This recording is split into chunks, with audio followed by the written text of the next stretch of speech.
Bismillahirrahmanirrahim. Assalamualaikum warahmatullahi wabarakatuh. Alhamdulillahi ala ihsani wa syukru lahu ala taufiqihi wa amtinani. Asyhadu an la ilaha illallah wahdahu la syarika lah ta'ziman li sya'ni. Wa asyhadu anna Muhammadan abduhu wa rasuluh ad-da'i ila ridwani. Salawatullahi wa salamuhu alaihi wa ala alihi wa ashabihi wa ikhwani. Amma ba'd. Bapak-bapak, ibu-ibu, hadirin hadirat rahimani wa rahimakumullah.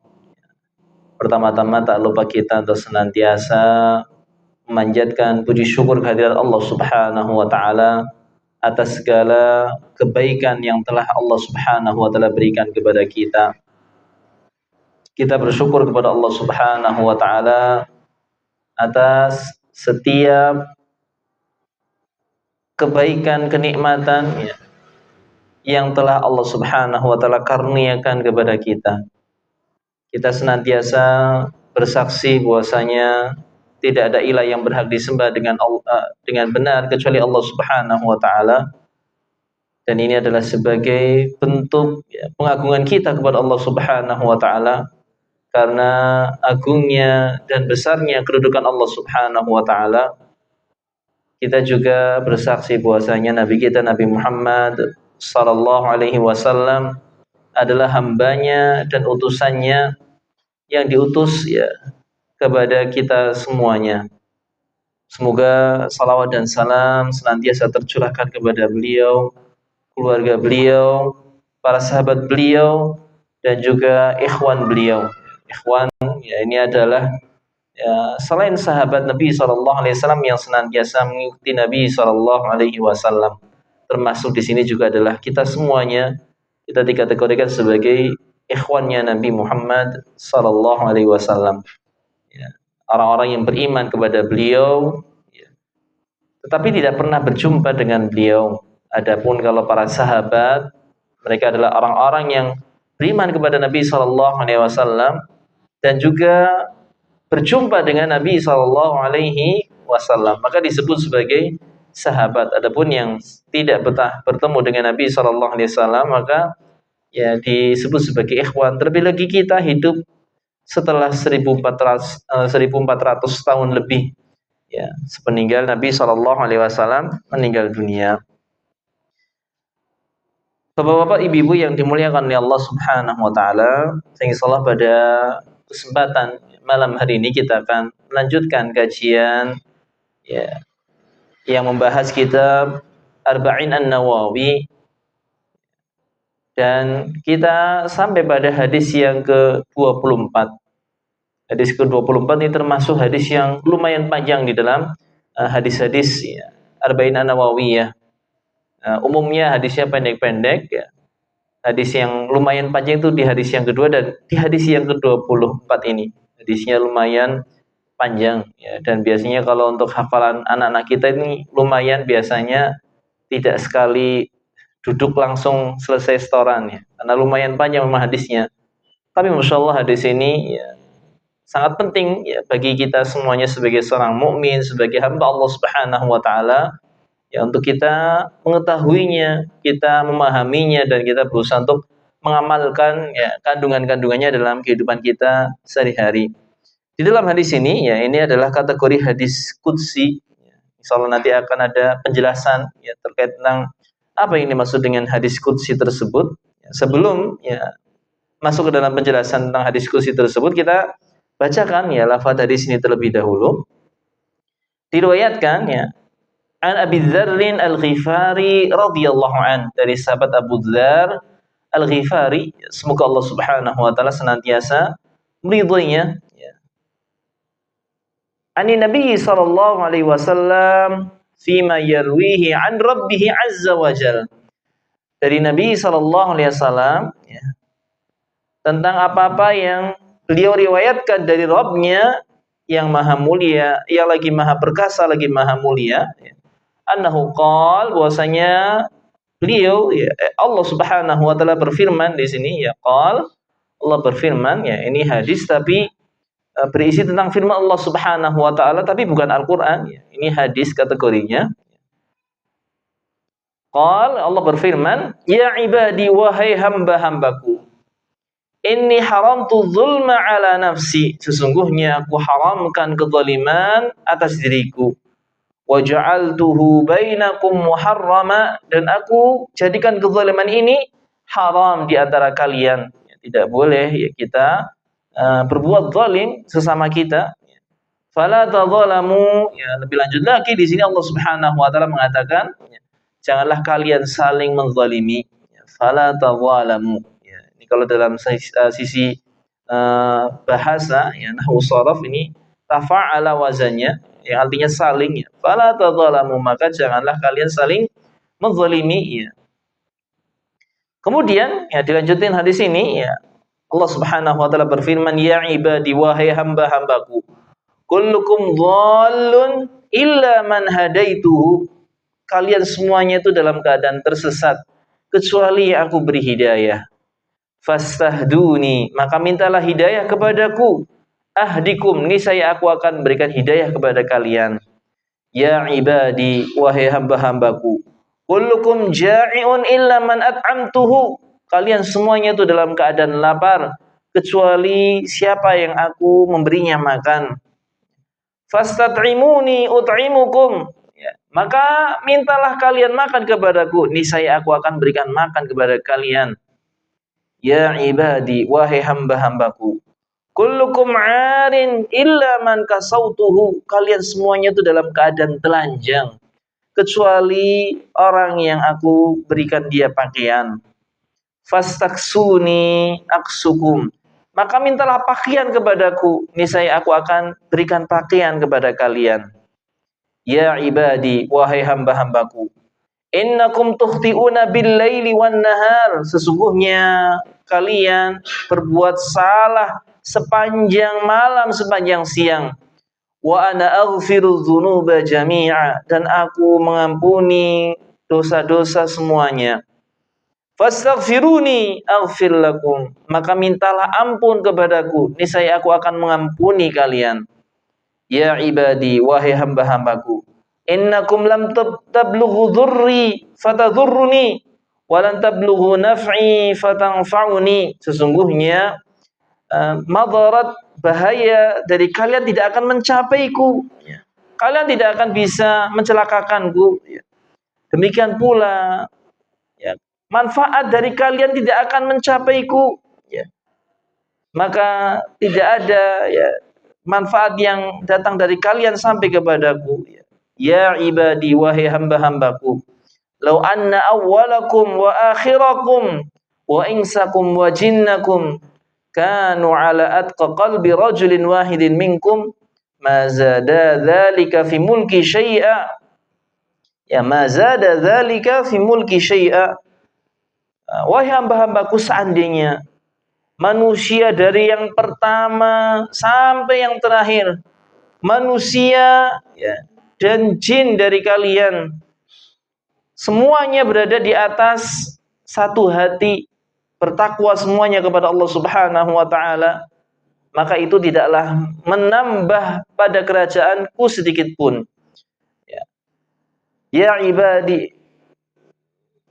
law anna awwalakum wa akhirakum wa insakum wa jinnakum kanu ala afjari qalbi rajulin wahidin minkum ma naqasa dzalika fi mulki syai'a. Sebaliknya, seandainya kalian dari awal sampai akhir, baik dari golongan jin maupun manusia, semuanya ya berbuat dosa, ya hatinya sama, semuanya berbuat dosa, ya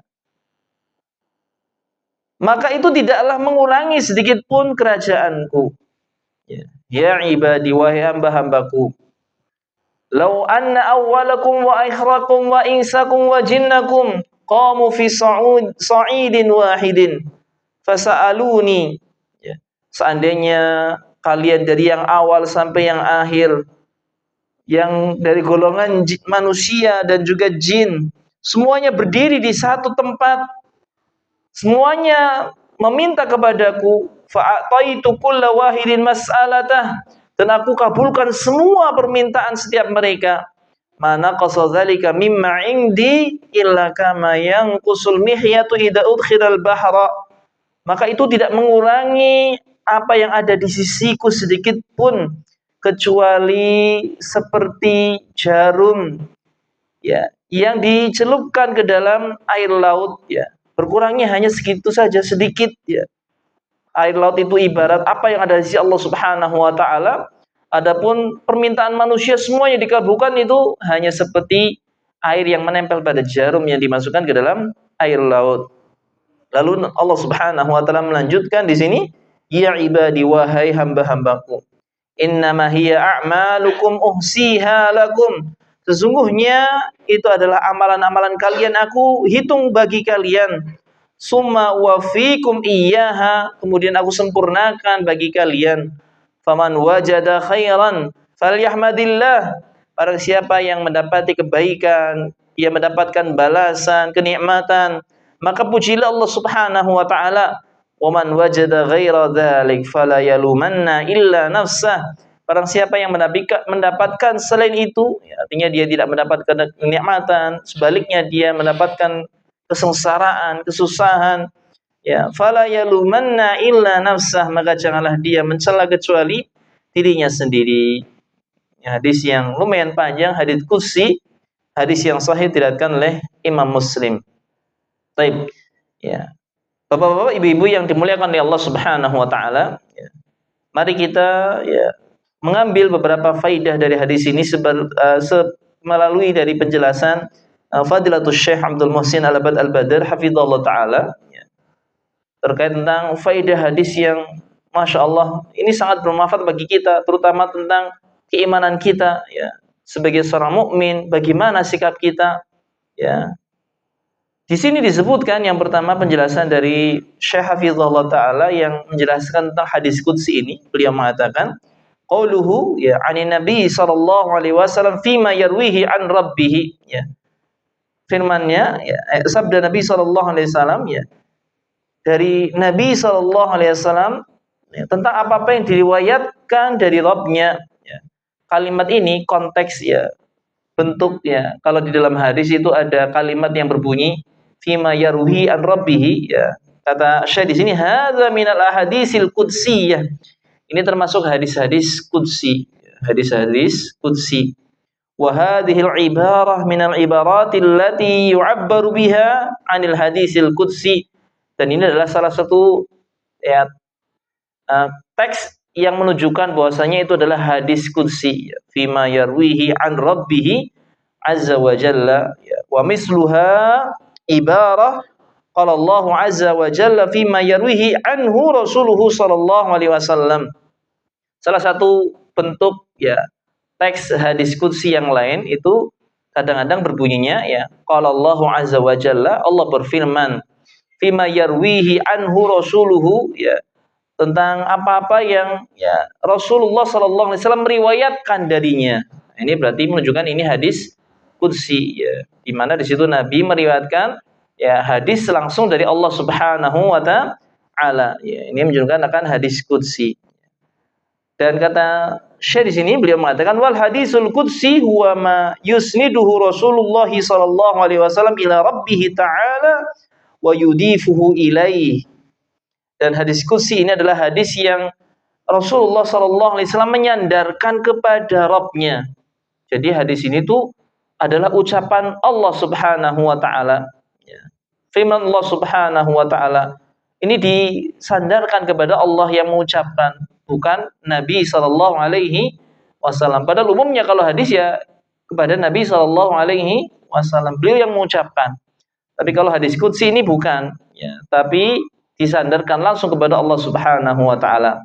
Wa yashtamil ala dhama'ir at-takallum allati ta'udu ilaihi subhanahu wa ta'ala. Dan biasanya nanti di dalam isi hadisnya itu mengandung dhamir takallum. Dhamir takallum kalau bahasa kita itu kata ganti orang pertama ya.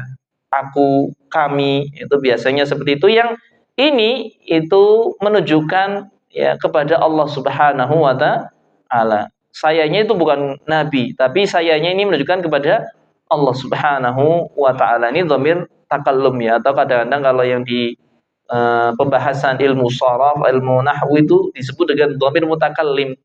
Ya, dhamir mutakallim itu yang ya, saya atau kami ya, kalau bahasa Arabnya ana sama nahnu. Ana sama nahnu.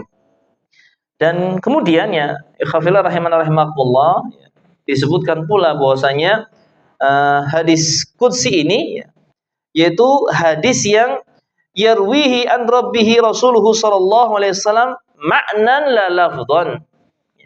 Hadis qudsi ini kategorinya juga firman Allah, hanya saja Rasulullah sallallahu alaihi wasallam ketika meriwayatkan hadis ini itu hanya secara makna, tidak secara lafaz. Secara makna, tidak secara lafaz. Maknanya dari Allah Subhanahu wa taala, tapi lafaznya dari Rasulullah sallallahu alaihi wasallam. Makanya disebut sebagai hadis. Berbeda dengan Al-Qur'an. Amal Qur'an yarwihi Rasulullah sallallahu alaihi wasallam an rabbihi lafdhan wa ma'nan. Adapun kalau Al-Qur'an ya, Nabi ya Rasulullah sallallahu alaihi wasallam meriwayatkan dari Allah Subhanahu wa taala itu secara lafaz dan makna. Ini yang bedakan antara hadis qudsi dengan Al-Qur'an. Kalau hadis qudsi ini hanya maknanya saja. Adapun lafaznya adalah dari Nabi sallallahu alaihi wasallam. Adapun kalau Al-Qur'an, maka Nabi tidak ya ada campur di situ, ikut apa namanya? Ya, andil ya, itu murni benar-benar firman dari Allah Subhanahu wa taala. Tapi kalau hadis qudsi ini Nabi ya menyampaikannya secara makna saja. Ini yang membedakan. Demikian pula dijelaskan para ulama yang membedakan antara hadis qudsi dengan Al-Qur'an juga. Al-Qur'an itu diibadai dengan cara membacanya. Di mana seseorang kalau membaca Al-Qur'an itu akan diberi pahala 1 huruf dengan 10 kebaikan. Adapun hadis qudsi maka tidak memiliki keutamaan itu, karena dia sebagaimana hadis yang lainnya dipahalainya dengan kita baca secara keseluruhan. Kita baca hadis, apalagi kita mengajarkan hadis, ya kita dapat kebaikan. Tapi bukan huruf per huruf. Berbeda dengan Al-Quran yang dipahalai huruf per huruf. Ya, huruf per huruf. Ya. Ini tentang hadis qudsi. Ya. Ya, hadis yang ke-24 ini kategorinya hadis qudsi. Kemudian yang berikutnya, bapak-bapak, ibu-ibu yang dimuliakan oleh Allah Subhanahu wa taala, di antara faidah yang bisa kita ambil pula disebutkan di sini penjelasannya oleh Fadilatul Syekh Abdul Muhsin Al-Abbad Al-Badr ya hafizallahu taala. Beliau mengatakan ya, menjelaskan ya firman Allah Subhanahu wa taala yang berbunyi, ya ibadi inni haramtu dzulma ala nafsi wa ja'altuhu bainakum muharrama fala tadzalamu. Wahai hamba-hambaku, sesungguhnya aku mengharamkan kezaliman atas diriku dan aku jadikan dia haram di antara kalian. Fala tadzalamu, maka janganlah kalian saling menzalimi. Ya. Apa maksud dari kalimat ini? Syekh Hafizahullah Ta'ala beliau menjelaskan. Ya. Az-zulmu ya, wad'u syai'i fi ghairi mawdi'i. Ya. Pertama di sini saya menjelaskan tentang makna kezaliman. Kezaliman yang dimaksud di sini adalah meletakkan sesuatu tidak pada tempatnya. Meletakkan sesuatu tidak pada tempatnya. Dan tentu ini adalah lawan dari adil. Kalau adil itu berarti meletakkan sesuatu pada tempatnya. Ya. Meletakkan sesuatu pada tempatnya itu adil. Adapun kalau meletakkan sesuatu tidak pada tempatnya ya itu adalah kezaliman. Ya, kezaliman. Dan tentu kezaliman di sini ya, yang paling besar adalah berbuat kesyirikan, di mana seorang yang seharusnya ya, menunjukkan ibadah hanya kepada Allah Subhanahu wa taala, tapi dia palingkan kepada selain Allah. Artinya dia tidak meletakkan ibadah pada tempatnya. Dan itu adalah kezaliman yang paling besar berupa kesyirikan. Ya. Baik. Kemudian ya, Syekh di sini menjelaskan waqad harramahu Allahu ala nafsihi wa mana'aha minhu ma'a qudratihi alaihi wa ala kulli syai'. Dan sungguh Allah Subhanahu wa taala telah mengharamkan kezaliman ini atas dirinya dan mencegahnya tidak terjadi pada dirinya. Allah Subhanahu wa taala itu zat yang terbebas dari sifat kezaliman. Ma'a qudratihi alaihi wa ala kulli syai'. Ya. Tetapi di sini ya, tetap kita harus yakini bahwasanya Allah itu kalau istilahnya mau zalim, Allah mampu ya. Kalau Allah mau zalim itu Allah mampu. Allah tidak bersikap zalim bukan berarti Allah tidak mampu zalim. Ya, Allah tidak bersikap zalim bukan karena dia tidak mampu. Alasannya bukan itu, ya, karena kezaliman ini sesuatu yang buruk, ya, sesuatu yang buruk. Dan Allah itu maha mampu atas segala sesuatu. Tapi di sini Allah tidak melakukan kezaliman, ya. Fala yaqa minhu zulmu abada, maka tidak terjadi kezaliman dari Allah Subhanahu wa taala selama-lamanya. Alasannya likamali adlihi subhanahu wa taala. Karena sempurnanya sifat adil, ya, yang dimiliki oleh Allah Subhanahu wa taala. Jika tidak mungkin ada kezaliman dari Allah Subhanahu wa taala. Jadi tidak boleh kita menyematkan sikap zalim ini kepada Allah Subhanahu wa taala. Allah zalim kepada manusia. Ya barangkali kita ya di sini melihat saudara-saudara kita yang ada di Palestina sana, kemudian kita sampai berucap, ya Allah zalim sama penduduk Palestina karena nggak menolongnya, misalnya seperti itu. Ini ucapan-ucapan yang bisa konsekuensinya kekufuran karena menyematkan sikap zalim ini kepada Allah Subhanahu wa taala. Padahal Allah itu zat yang maha adil, ya, maha adil. Ya. Tentu itu bukan ya bentuk kezaliman dari Allah Subhanahu wa taala. Nah, nanti soal ada penjelasannya lebih lanjut tentang hal ini. Bagaimana ya ketika ya adanya kezaliman di muka bumi ini, ya apakah itu kita sematkan kepada Allah Subhanahu wa taala ataukah tidak? Sebelumnya kita di sini dijelaskan oleh Syekh Hafizahullah taala beberapa dalil dari Al-Qur'an yang menyebutkan akan jauhnya kezaliman ini dari diri Allah Subhanahu wa taala. Disebutkan dalam sebuah ayat, ya Allah berfirman, "Wa mallahu yuridu zulman lil ibad," dan tidaklah Allah Subhanahu wa taala menginginkan kezaliman untuk para hamba. Allah tidak menginginkan kezaliman ini ya terjadi pada para hamba. Sehingga dilarang, ya fala tadzalamu, janganlah kalian saling menzalimi. Ya. Bahkan menyebutkan kezaliman itu adalah kegelapannya. Az-zulmu zulumatun yaumal qiyamah. Kezaliman itu adalah kegelapan pada hari kiamat. Melarang kita semuanya untuk saling berbuat zalim. Ya. Jadi Allah tidak menghendaki kezaliman terjadi pada para hamba. Demikian pula di ayat yang lain, ya waqal, ya Allah berfirman, wa ma rabbuka bizallamin lil abid, dan tidaklah Rabbmu berbuat kezaliman kepada para hamba. Allah tidaklah berbuat zalim kepada para hamba.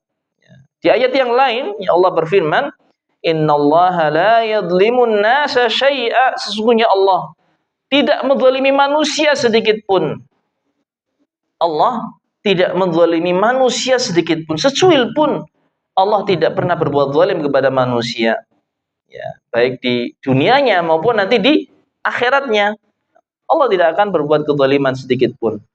Di dalam ayat yang lain juga, ya Allah Subhanahu wa taala berfirman, innallaha la yadhlimu mithqala dzarrah. Sesungguhnya Allah Subhanahu wa taala tidak pernah berbuat zalim walaupun hanya sekecil biji zarrah, ya biji, ya kalau kadang-kadang disebutkan zarrah ini seperti biji sawi yang sangat kecil di situ. Tidak mungkin ya Allah berbuat kezaliman walaupun sekecil itu. Ya, sekecil itu. Demikian pula ya di dalam ayat yang lain, ya Allah berfirman, "Wa may ya'mal minas shalihat wa huwa mu'min fala yakhafu zulman wala hadma." Barang siapa yang mengerjakan amal saleh dan dia adalah orang mukmin, maka dia tidak akan merasa takut ya akan zalim yang didapatkan ya kepadanya, ya istilahnya kezaliman dari Allah Subhanahu wa taala, wala hadma, demikian pula dia tidak akan merasa takut haknya akan dicurangi oleh Allah Subhanahu wa taala, karena Allah adalah zat yang maha adil, jauh dari kezaliman. Ya. Dan terkait ayat yang terakhir kita baca ini, ya ikhwafillah rahimani rahimakumullah, Syekh di sini menjelaskan, la yakhafu nuqsan min hasanatihi wala ziyadatan fi sayyiatihi.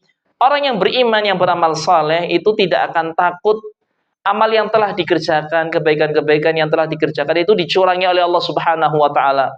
Ketika ditimbang, dikurangi timbangannya oleh Allah Subhanahu wa taala, ini tidak mungkin terjadi. Ya. Allah tidak akan mengambil kebaikan yang telah dikerjakan oleh kita. Sempurna ya, apa yang kita kerjakan ya di situ kita akan melihatnya. Kita akan melihatnya. Ya. Demikian pula tidak ada tambahan di dalam amal keburukannya. Misalnya karena Allah nggak senang sama kita, misalnya amal keburukannya timbangannya itu diberatin. Itu Allah nggak mungkin melakukan hal tersebut. Apa adanya yang dikerjakan oleh seorang hamba, kebaikannya segitu, keburukannya ya segitu. Tidak dikurangi, tidak ditambah. Tidak dikurangi, tidak ditambah. Ini menunjukkan akan adilnya Allah Subhanahu wa taala. Ya.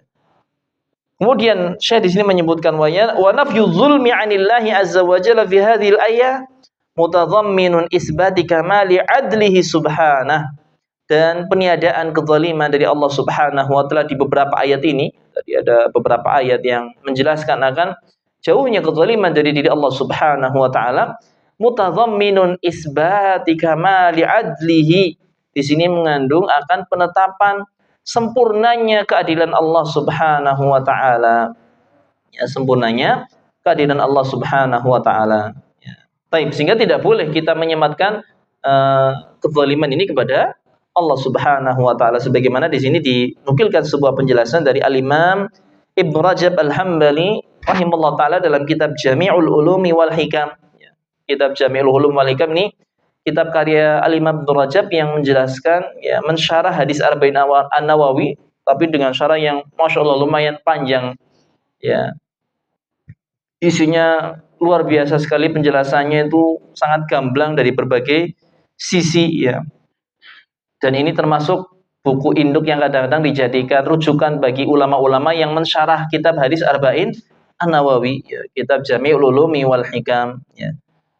Ya, yang mengumpulkan ilmu dan hikmah, ya. Di sini Al-Imam Ibnu Rajab beliau mengatakan, wa kaunuhu khalaqa af'alal ibad wa fiha dzulmu la yaqtadi wasfuhu bidzulmi subhanahu wa ta'ala. Dan keberadaan makhluk yang diciptakan oleh Allah Subhanahu wa taala, di mana makhluk ini berbuat kezaliman, walaupun demikian, ya, ini tidak berkonsekuensi kita mensifati Allah Subhanahu wa taala dengan kezaliman. Karena Allah Maha Suci, Allah Maha Tinggi. Allah menciptakan, ya, makhluk, diantaranya kita, dan kita sendiri sadar kita pernah berbuat zalim. Tapi, ya, kezaliman yang dilakukan oleh kita manusia itu tidak boleh disematkan kepada Allah Subhanahu wa taala. Ya. Kama annahu la yusafu bisairil qabaih allati yaf'aluhal ibad. Sebagaimana Allah tidak disifati dengan sifat-sifat yang rendah yang dilakukan oleh hamba. Ya. Kita manusia tentu banyak melakukan sifat-sifat yang rendah, sifat-sifat yang tercela. Dan Allah tidak disematkan sifat-sifat tercela tersebut. Ya. Alasannya kenapa? Ya. Disebutkan. Ya. Fa innahu la yusafu illa bi af'alih. Karena Allah itu tidak boleh disifati kecuali dengan apa yang diperbuat oleh Allah Subhanahu wa taala. Ya, perbuatan Allah itu berarti sifat Allah. Adapun kalau perbuatan makhluk, ya sifatnya makhluk, bukan sifatnya Allah Subhanahu wa taala. La yusafu bi af'ali ibadi. Allah tidak disifati dengan perbuatan hambanya. Fa inna af'ala ibadi makhluqatihi wa maf'ulatihi. Maka sungguh perbuatan-perbuatan hamba ini adalah termasuk makhluk Allah Subhanahu wa taala. Ya. Termasuk sesuatu yang diciptakan oleh Allah Subhanahu wa taala, tapi bukan perbuatan Allah. Ini adalah ciptaan Allah. Ya. Bukan sifatnya Allah, tapi sifatnya hamba. Wa huwa la yusafu bi syai'in minha. Dan Allah tidaklah disifati dengan sedikit pun darinya. Innama yusafu bima qama bihi min sifatihi wa af'alihi wallahu alam. Sungguhnya Allah hanya disifati dengan apa-apa yang Allah Subhanahu wa taala bersifat dengannya dan Allah berbuat dengannya. Ya, karena sifat Allah Subhanahu wa taala ya apa yang Allah bersifat dengannya dan Allah melakukannya. Dan kita menetapkannya adalah seperti yang telah ditetapkan oleh Allah Subhanahu wa taala sendiri dalam Al-Qur'an, atau yang ditetapkan oleh Nabi sallallahu alaihi wasallam dalam hadis-hadisnya. Ini sifat Allah. Ketika Al-Quran menyebutkan ini sifat Allah, ya kita sifati Allah dengan sifat tersebut. Ketika Nabi mensifati Allah Subhanahu wa taala dengan sifat ini, ya kita sifati Allah dengan sifat tersebut. Ya. Adapun kezaliman ini tidak disebutkan sedikit pun menjadi sifat Allah Subhanahu wa taala. tidak ada di dalam ayat Al-Qur'an, tidak pula dalam hadis Nabi sallallahu alaihi wasallam. Itu adalah perbuatan hamba. Ini terkait tentang masalah ya al-iman bi asma'illahi wa sifatih. Ya, beriman kepada ya sifat nama-nama Allah Subhanahu wa taala dan sifatnya. Kemudian di kesimpulan poin kedua ini ya Syekh mengatakan waqad harramallahu ta'ala ala ibadihi dzulma fala yadlimu ahadun nafsah wala yadlimu ghairah. Ya, poin dari ya penjelasan yang kedua ini beliau mengatakan dan sungguh Allah Subhanahu wa taala telah mengharamkan kezaliman atas hamba-hambanya, maka tidak boleh ya salah satu di antara hambanya itu menzalimi dirinya sendiri, tidak pula menzalimi orang lain. Tidak boleh. Ketika seseorang menzalimi baik dirinya maupun orang lain, maka dia terjatuh ke dalam perbuatan dosa ya. Dan berbuat zalim kepada diri sendiri ini yang kadang-kadang orang tidak sadar, yaitu melakukan perbuatan-perbuatan dosa. Sebenarnya itu dia sedang zalim kepada dirinya sendiri, sedang merugikan dirinya sendiri. Karena kadang orang itu menganggap zalim kepada diri sendiri kalau dia misalnya menyiksa diri sendiri, ya, mukuli diri sendiri, atau misalnya dia ya menahan diri tidak makan apapun padahal dia mampu untuk beli makanan, misalnya dia punya sesuatu untuk membeli makanan, tapi dia menzalimi dirinya sendiri dengan tadi ya tidak makan dengan layak ya, atau punya uang tapi memakai baju yang sudah ya usang, sudah sobek-sobek ya. Dia menyiksa dirinya sendiri, ini kadang-kadang disebut dengan kezaliman. Ini betul kezaliman. Tapi ternyata ada kezaliman yang lebih besar lagi, yaitu tatkala kita manusia itu berbuat dosa dan maksiat kepada Allah Subhanahu wa taala. Itu hakikatnya dia sedang menzalimi dirinya sendiri, sebagaimana nanti insyaallah ada penjelasan tentang hal tersebut. Baik. Kemudian di poin yang berikutnya, Bapak-bapak, Ibu-ibu yang dimuliakan oleh Allah Subhanahu wa taala, terkait tentang ya, firman Allah Subhanahu wa taala yang berbunyi, ya ibadi wahai hamba-hambaku, kullukum dhallun illa man hadaituhu. Kalian semuanya dalam keadaan tersesat kecuali yang aku beri petunjuk. Fastahduni ahdikum. Maka mintalah hidayah kepadaku, niscaya aku akan memberikan hidayah kepada kalian. Nah, di sini Syekh menukilkan perkataan dari Al-Imam Ibnu Rajab Al-Hambali rahimahullah taala, di mana beliau mengatakan qad dhanna ba'duhum annahu mu'aridun li hadisi Iyad bin Himar an Nabi sallallahu alaihi wasallam. Ya, sebagian para ulama di sini menyangka bahwasanya hadis ini bertentangan dengan hadis yang diriwayatkan oleh sahabat Iyad bin Himar dari Nabi sallallahu alaihi wasallam, di mana Nabi sallallahu alaihi wasallam bersabda, yaqulullahu azza wa jalla, ya, Allah azza wa jalla berfirman, khalaqtu ibadi hunafa. Aku menciptakan hamba-hambaku dalam keadaan lurus. Ya, dijelaskan maksudnya adalah muslimin. Mereka semuanya muslim. Mereka semuanya muslim. Fastalathumus syayatin, tetapi kemudian mereka disimpangkan oleh syaitan-syaitan. Walaisa kadzalik, dan bukan demikian. Ini tidak bertentangan ya maksudnya. Fa innallaha khalaqa bani Adam wa fatarahum ala qabulil Islam wal maili ilaihi duna ghairihi. Sesungguhnya Allah Subhanahu wa taala menciptakan anak manusia Bani Adam ya. Wa fatarahum ala qabulil Islam, dan Allah memfitrahkan mereka untuk menerima Islam dan condong kepadanya, tidak kepada selainnya. Wa tahayyu lidzalika wal isti'dad lahu bil quwwah ya. Dan kita manusia itu diciptakan oleh Allah Subhanahu wa taala itu ya senang ya. Ketika dipanggil pun dia siap siaga dengan penuh kekuatan untuk menerima agama Islam ini. Lakin labudda lil abdi min ta'limil islami bil fi'li, tetapi di sini ya harus seorang hamba itu mempelajari agama Islam. Betul-betul dia belajar agama Islam agar dia mendapatkan hidayah. Fa innahu qabla ta'lim jahilun la ya'lamu syai'a, karena manusia sebelum dia belajar dia jahil, bodoh, tidak mengetahui apapun. Kama qala azza wa jalla, sebagaimana ini difirmankan ya oleh Allah yang maha mulia lagi maha perkasa. Allah berfirman, wallahu akhrajakum min butuni ummahatikum la ta'lamuna syai'a, dan Allah mengeluarkan kalian dari perut-perut ibu-ibu kalian tidak mengetahui sesuatu pun.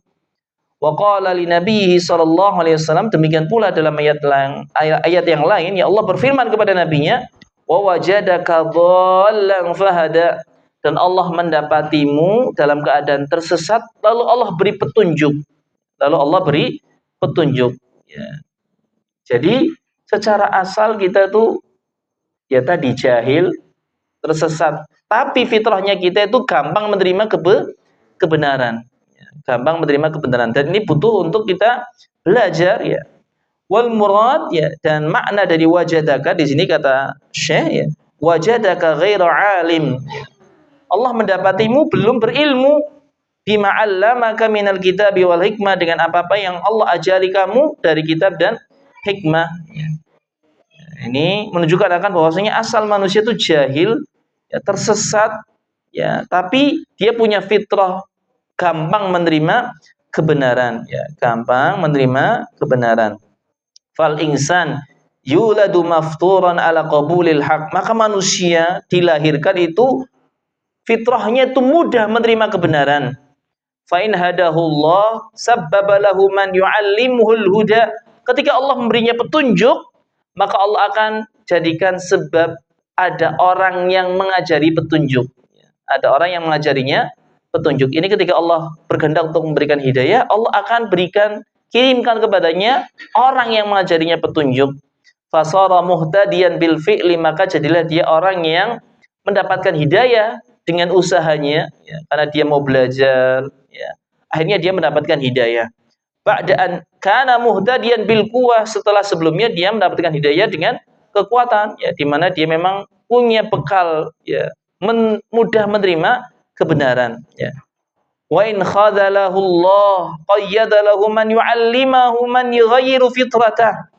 Adapun ketika Allah berkeinginan untuk menghinakannya, merendahkannya, maka Allah kuasakan dia, Allah kirim kepadanya orang yang mengajarinya apa-apa yang mengubah fitrahnya.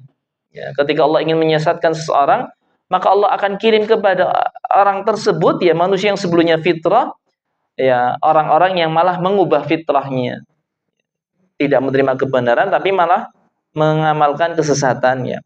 Kama qala sallallahu alaihi wasallam, hal ini sebagaimana yang disebutkan dalam sebuah hadis, Nabi sallallahu alaihi wasallam bersabda, kullu mauludin yuladu 'alal fitrah fa abawahu yuhawwidanihi wa yunassiranihi aw yumajjisanihi.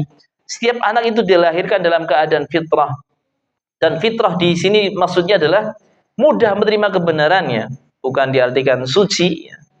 Bukan diartikan suci, walaupun suci ini benar, ya, karena seseorang itu dia dianggap bersih suci dari dosa kecuali kalau sudah balik. Ketika sudah balik maka barulah dicatat amal, ya, di situ. Kalau sebelumnya walaupun dia berbuat keburukan dia masih dalam keadaan suci.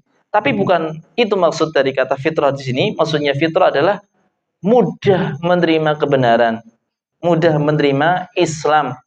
Ya, hanya saja kalau, ya, ada orang yang mempengaruhinya, merusak fitrahnya, akhirnya dia jauh dari agama Islam. Ya.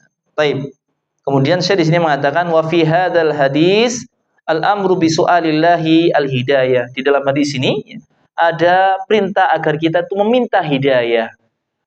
Ya, walaupun kita diciptakan di atas fitrah, tapi mintalah hidayah kepada Allah Subhanahu wa taala agar Allah kirimkan orang-orang yang bisa mengajari kita petunjuk.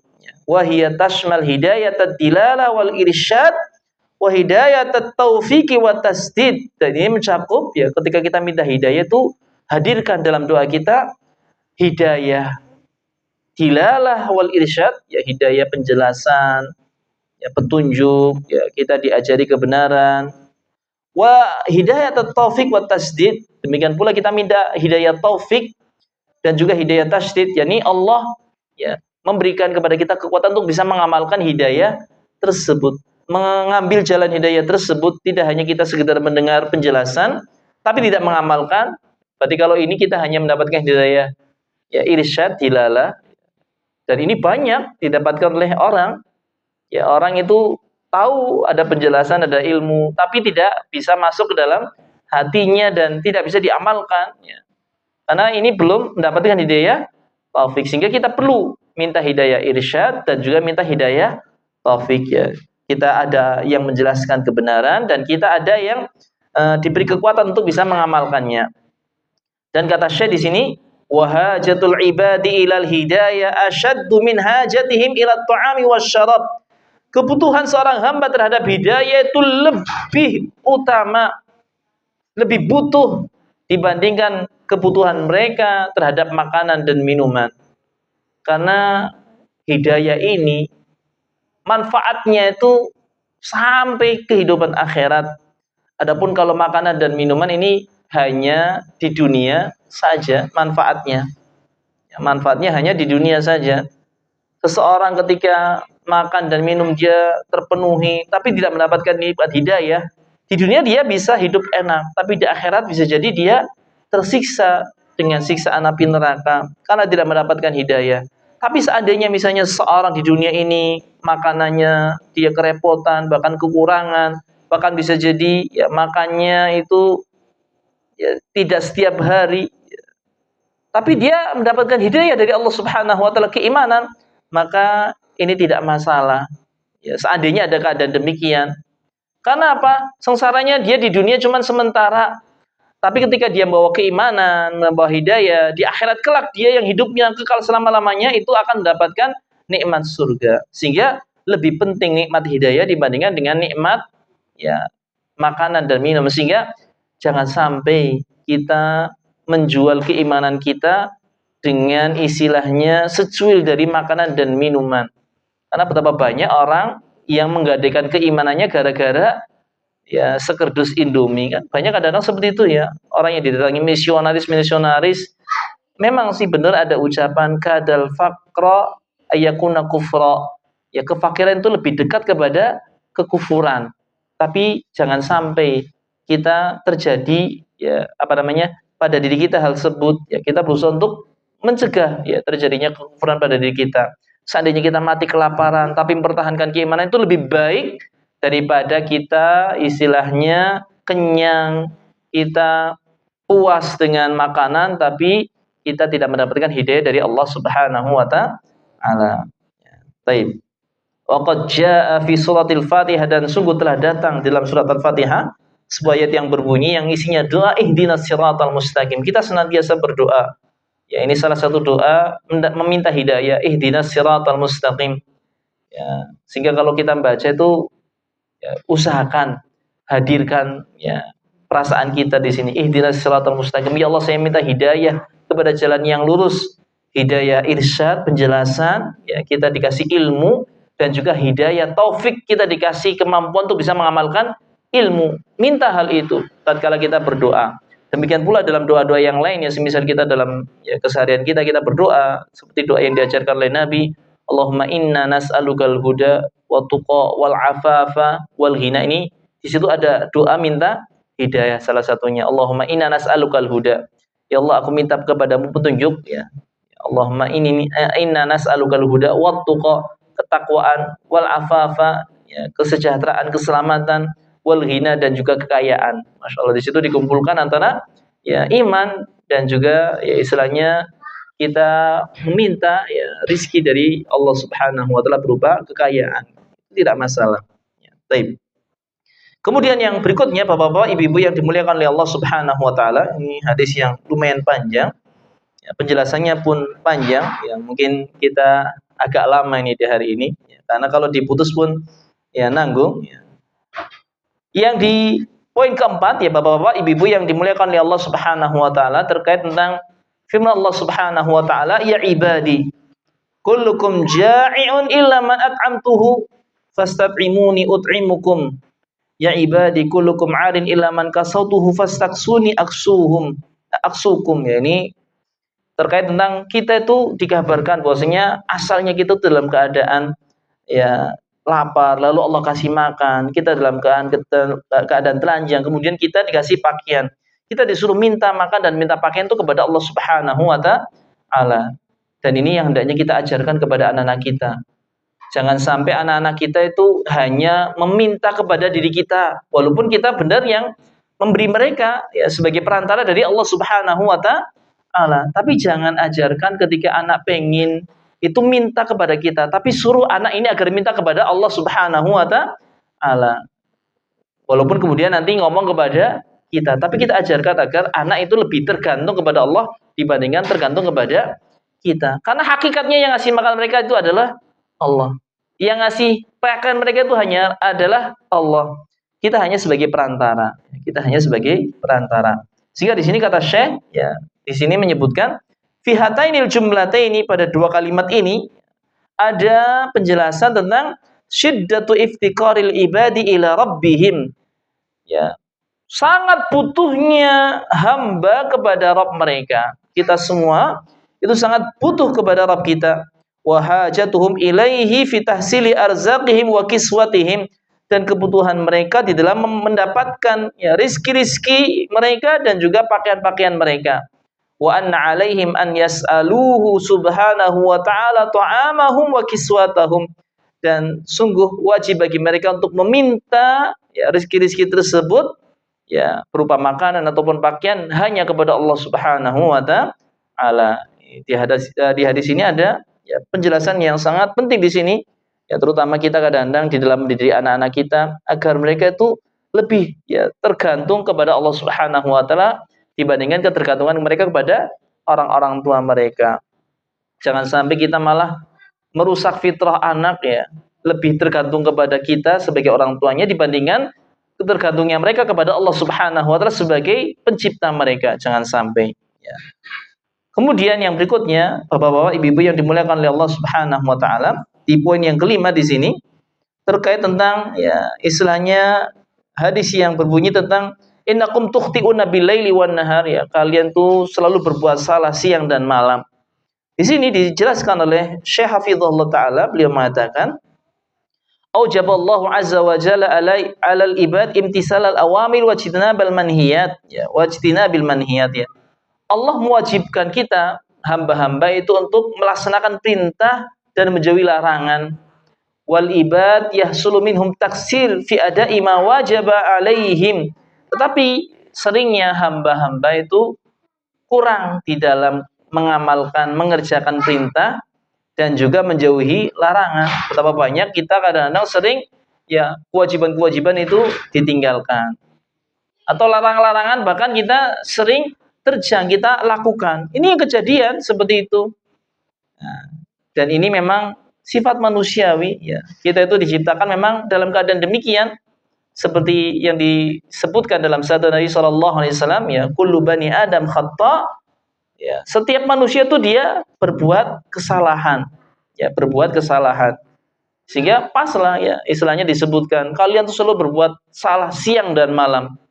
Ya, kita lihat sendiri diri kita sendirilah, dari pagi sampai sekitar malam ini ada berapa kesalahan, pasti ada kesalahan yang pernah kita lakukan. Baik. Tapi di sini ya disebutkan ya wa tariqus salama min dzalika ruju'uhum ila Allah, dan jalan keselamatan dari hal tersebut ya agar kita terlepas dari kesalahan adalah ruju'uhum ila Allah, kembalinya mereka kepada Allah Subhanahu wa taala. Taubatuhum min dzunubihim, taubatnya mereka dari dosa-dosa mereka.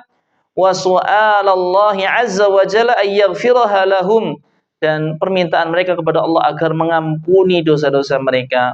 Ya, sehingga dalam hadis yang tadi kullu bani adam khata', Nabi melanjutkan wa khairul khata'ina at-tawwabun, dan sebaik-baik orang yang berbuat kesalahan itu adalah orang-orang yang bertaubat.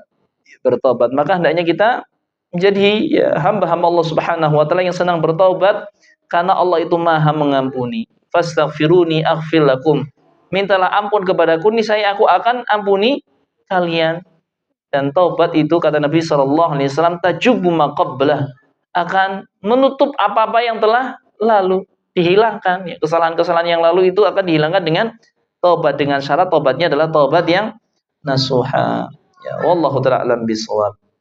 Kemudian poin yang keenam dari hadis ini, dan insyaallah di sini ada 7 poin penting yang ada 9 poin pentingnya. Dan poin yang ketujuh di sini ya terkait tentang bahwasanya manusia ketika dikumpulkan dalam hati satu orang yang beriman, artinya semuanya beriman dan bertakwa kepada Allah Subhanahu wa taala, atau misalnya semua manusia dikumpulin pada satu hati ya, yang paling buruk ya, suka berbuat dosa.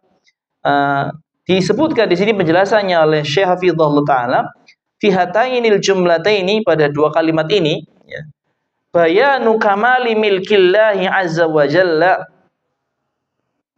menunjukkan akan sempurnanya kerajaan Allah azza wa jalla, wa kamali hinahu an khalqih, dan sempurnanya ya, rasa cukup Allah Subhanahu wa taala dari makhluk-makhluknya. Allah tidak butuh kepada makhluknya. Wa annal ibad law kanu kulluhum ala atqa ma yakunu aw afjari ma yakunu lam yazid dzalika fi mulkihi syai'a wa lam yunki syai'a.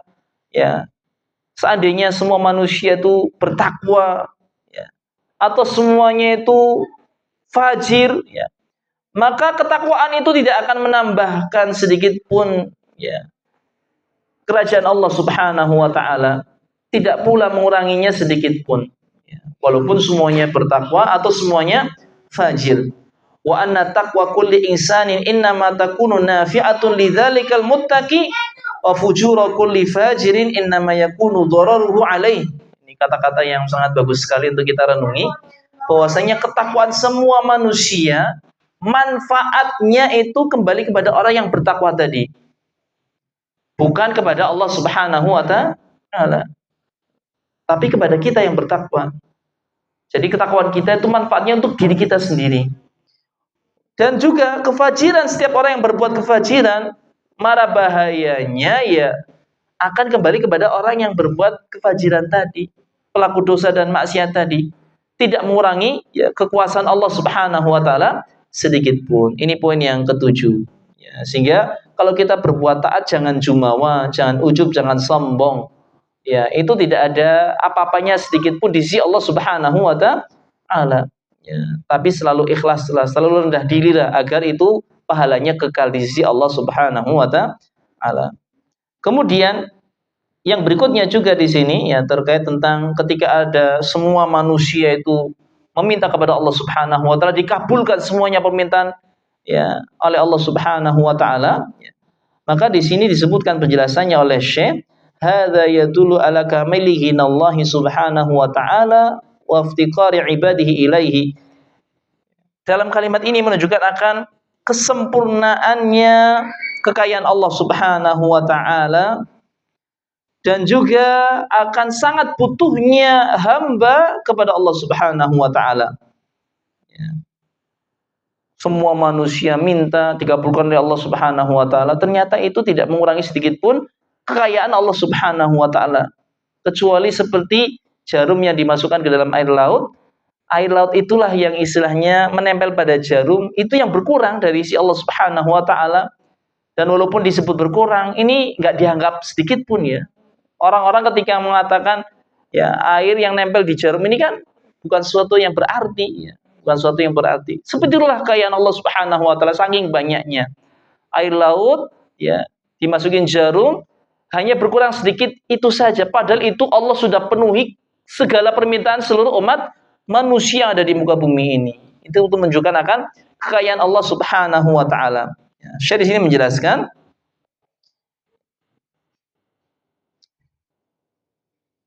wal makna annahu la yahsulu nuqsan aslan ya, dan bahwasanya ini tidak menunjukkan akan berkurangnya secara asli, li'anna ma ya'laqu bil mikhyat wa huwal ibr minal ma la yu'tabaru syai'a, karena apa yang tertempel ya pada jarum di sini, air yang menempel pada jarum tidaklah dianggap karena sedikitnya, la fil wazni wala fi ra'yil ain, ditimbang pun ya tidak ada timbangannya istilahnya ya, karena saking sedikitnya. Demikian pula di pandangan mata pun kayak nggak ada kan istilahnya, orang ketika lihat ya kayak nggak ada air di jarum tersebut, sehingga dianggap seperti sesuatu yang tidak ada. Ini ketika orang semuanya dipenuhi kebutuhannya oleh Allah Subhanahu wa taala, ternyata itu tidak mengurangi kekayaan Allah Subhanahu wa taala sedikit pun. Tidak mengurangi kekayaan Allah Subhanahu wa taala sedikit pun. Sebaliknya kita itu sangat butuh terhadap ya pertolongan dari Allah Subhanahu wa taala. Sehingga janganlah menjadi hamba-hamba yang sombong, tapi menjadi hamba-hamba yang tawadhu, yang selalu minta kepada Allah Subhanahu wa taala, Jangan seperti Qarun yang ketika sudah dikasih sedikit dia malah sombong dan kemudian ta'ajub, ujub ya, sehingga malah Allah Subhanahu wa taala binasakan dia. Kemudian yang terakhir di sini Bapak-bapak, Ibu-ibu yang dimuliakan oleh Allah Subhanahu wa taala, terkait tentang keadaan kita nanti kalau Allah Subhanahu wa taala di hari akhirat kelak nanti Allah memberikan kepada kita kebaikan ya. Seperti disebutkan di sini ya.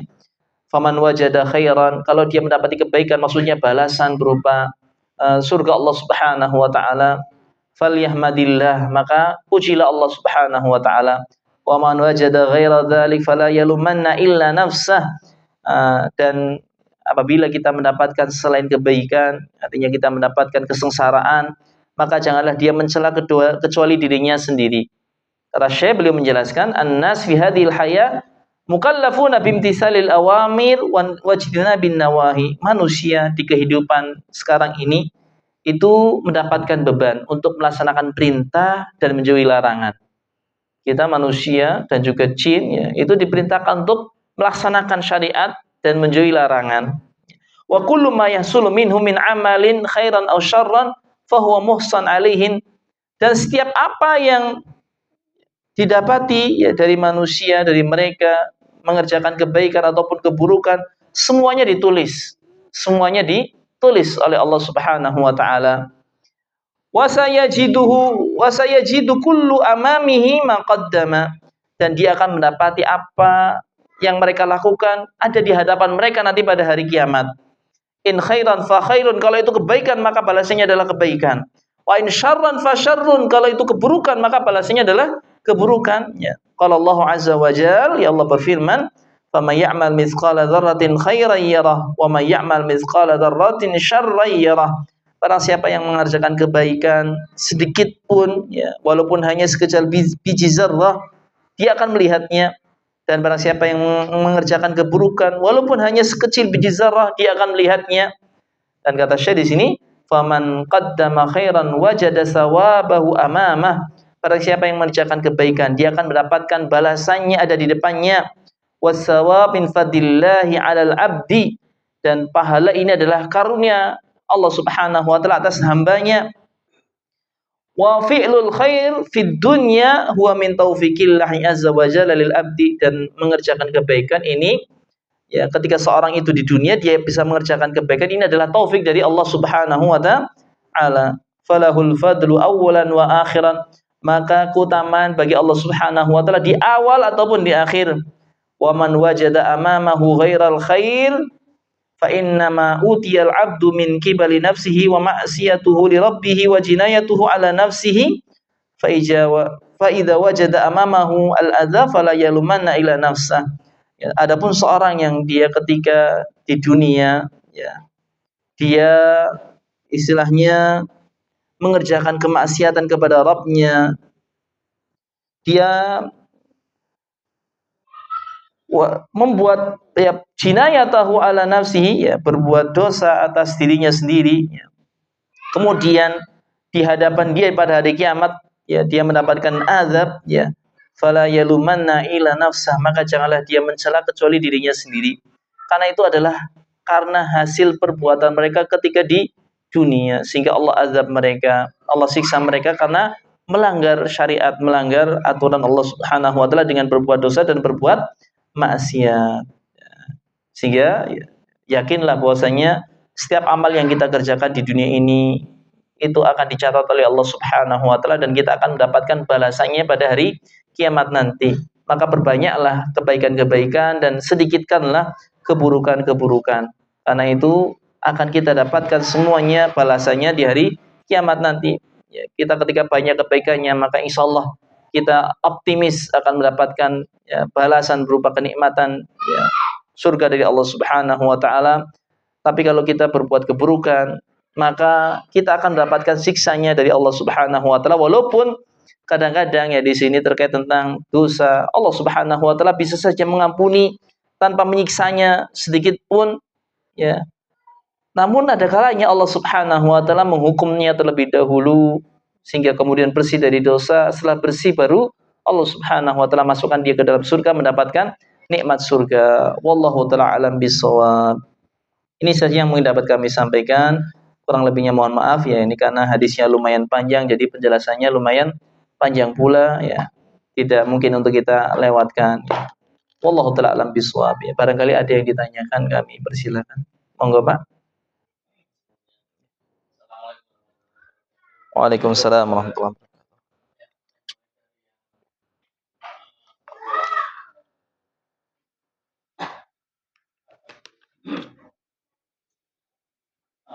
Petunjuk atau hidayah. Ya. Naam.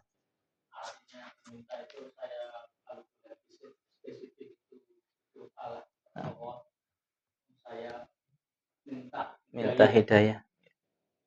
Sedangkan saya atau manusia kadang-kadang doa itu banyak sekali ya. Artinya, misalnya nih saya doa minta anaknya soleh, minta saya sendiri dan istri saya, dan kalau sudah dewasa nanti bila jodoh ya, mendapatkan pasangan yang soleh-solehan, ya kalau tangis juga bisa nyaur lah. Artinya doa kami itu banyak sekali. Pertanyaan saya, sebaiknya itu doa itu apa namanya, yang utama atau banyak pun Allah berkenan gitu loh. Itu pertanyaan saya yang pertama. Maksudnya banyak sebaiknya itu seperti apa doa yang baik. Kemudian yang kedua, saya tanya dengan dolim ya. Kalau dolim itu atau satu-satu dulu nih Bang, biar nanti saya jawabnya nggak lupa. Saya jawab dulu yang satu dulu nih Bang ya.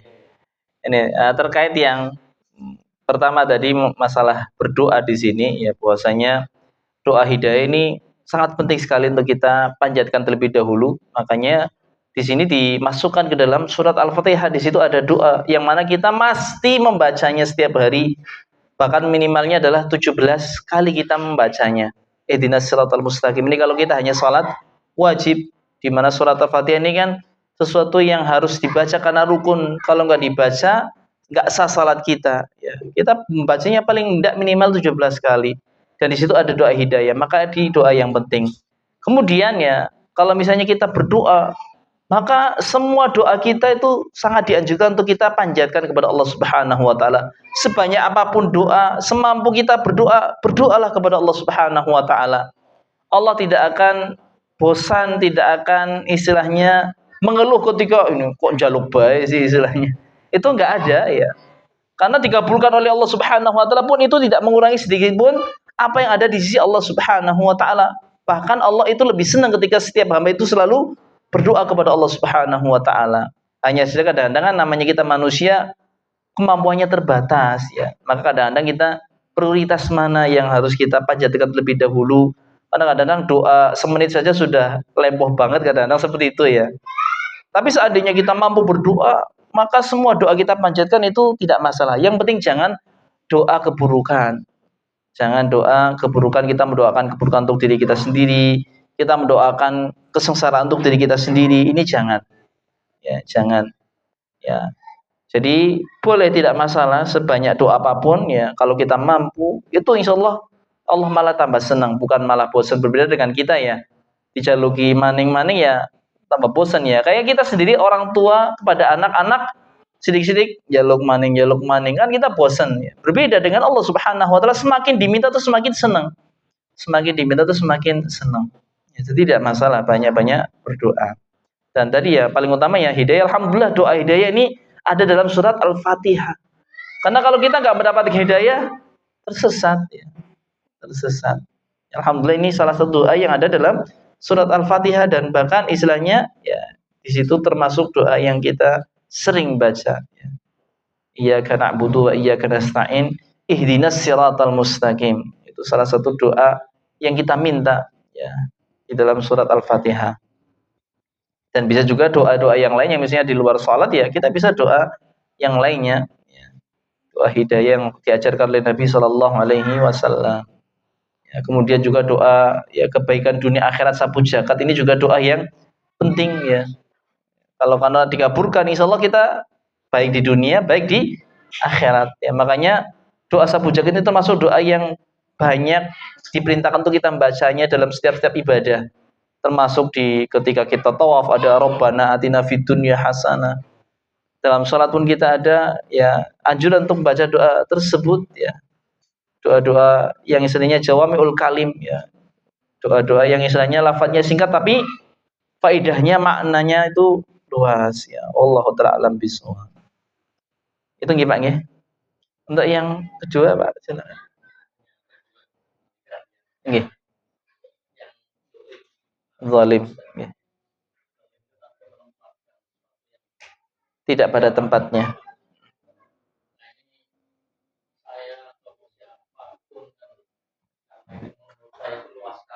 Nggih. Sehingga bisa saja saya melakukan zalim. Lebih baik dengan dirinya sendiri, orang lain. Bahkan bisa saja saya zalim sama Allah. Nggih. Saking luasnya karena saya tidak tahu, tidak sadar. Tidak tahu atau tidak sadar bahwa saya melakukan zalim.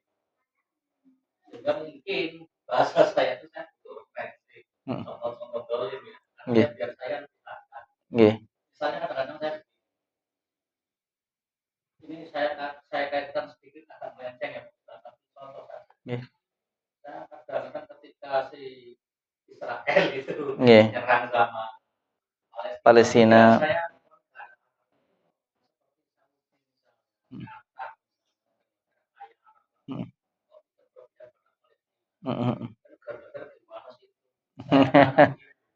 Pertanyaan saya itu hal seperti itu. Kemudian kaitannya dengan apa ya, menyiksa diri di antaranya misalnya ada orang yang tidak mampu dan sakit karena tidak bisa berobat uang sehingga dibiarkan itu boleh kemudian misalnya ini karena boleh banyak ya, ini maksudnya dari orang yang sakitnya atau orang lain yang melihat? Dari yang sakit. Oh, dari yang sakitnya. Tidak punya duit. Nggih. Nggak ada usaha yang lain juga semampunya atau bagaimana? Yang ketiga misalnya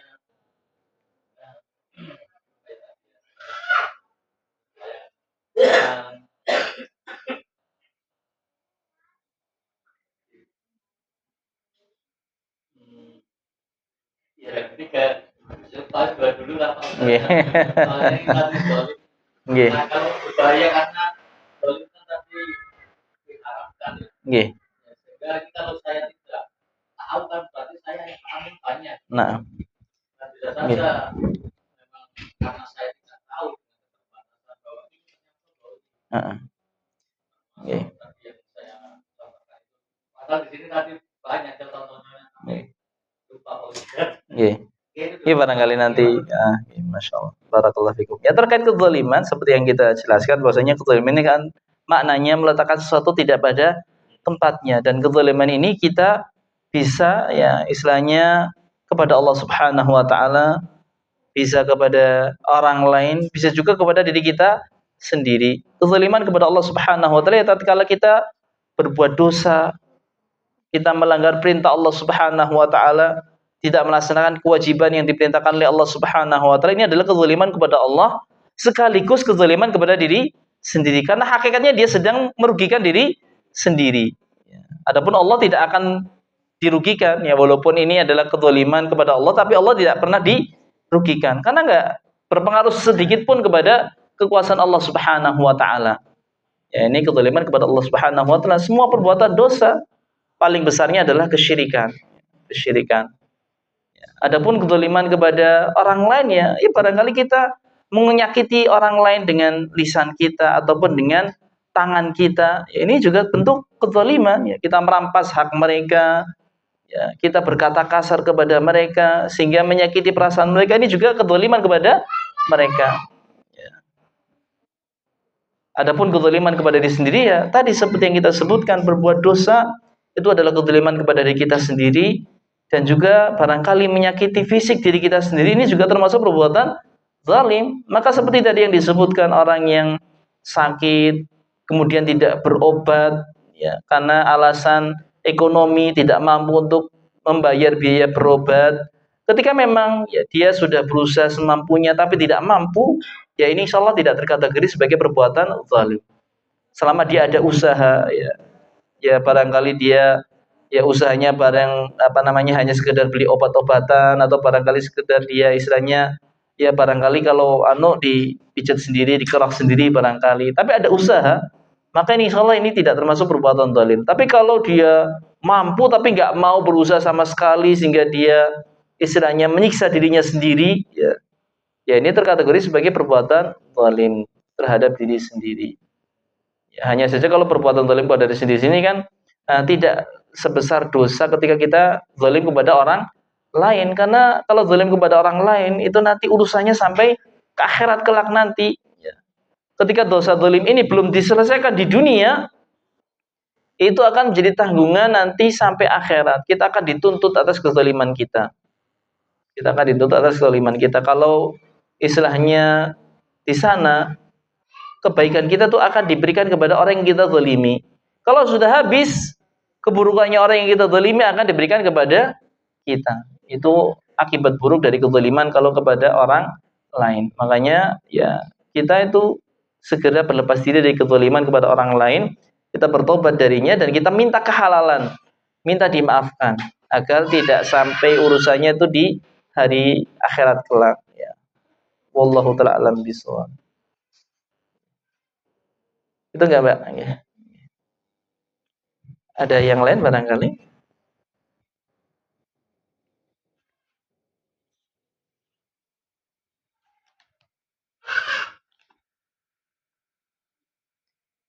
Nah, adapun tadi yang istilahnya seperti yang disebutkan ya, ketika Palestina diserang oleh Israel, kemudian kita mengatakan kemana negeri-negeri Arab ini kok gak pada bantu? Ya, kalau kita memang betul-betul tahu bahwasanya negeri Arab nggak bantu padahal mereka mampu, terus kita mengatakan ya seperti itu, ya itu tidak masalah. Apalagi kalau dalam unsurnya ingin memberi nasihat. Tapi masalahnya kadang-kadang ini benar nggak negeri Arab nggak bantu? Bisa jadi membantu tapi kita tidak tahu. Kadang-kadang kan seperti itu kejadiannya. Maka kalau terkait tentang orang lain, apalagi terkait tentang negara yang istilahnya kadang-kadang informasinya tuh kita sedikit minim, ya, maka diam itu lebih baik daripada kita kadang-kadang berkata tapi ternyata kita tidak sesuai fakta. Kalau mau kita bicara, pastikan dulu kevalidan berita yang kita dapatkan, dan kita kemudian ketika mau mengatakan pun tujuannya adalah untuk memperbaiki, bukan malah istilahnya untuk malah memperkeruh ataupun menambah ruwet misalnya di situ. Tapi hendaknya kita tujuannya adalah untuk memperbaiki. Ya, atau kalau bisa kita malah mendoakan, ya semoga ya mereka itu menjadi negara-negara karena pas posisinya dekat. Kalau kita Indonesia kan jauh ya, semoga Allah memberikan petunjuk kepada mereka untuk mau menolong misalnya seperti itu. Itu yang lebih baik daripada malah kita ngata-ngatain negara apa negara Dajjal. Kadang-kadang ada seperti itu ya. Negara Dajjal itu antek-antek Yahudi misalnya, padahal kita belum tahu kebenarannya. Ya, apalagi kadang-kadang berita ini kan suka ya, istilahnya validnya itu sedikit kadang-kadang ya. Maka sebagai seorang muslim kita lebih baik menjaga lisan kita.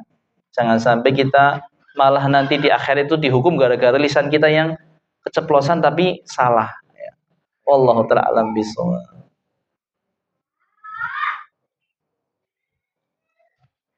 Mungkin untuk malam hari ini cukup ya. Semoga yang sedikit ini bermanfaat untuk diri saya pribadi dan juga untuk jamaah sekalian. Kurang lebihnya mohon maaf. Kita akhiri pertemuan kita pada kesempatan malam ini dengan baca doa kafaratul majlis. Subhanakallahumma wa bihamdika asyhadu an la ilaha illa anta astaghfiruka wa atubu ilaik.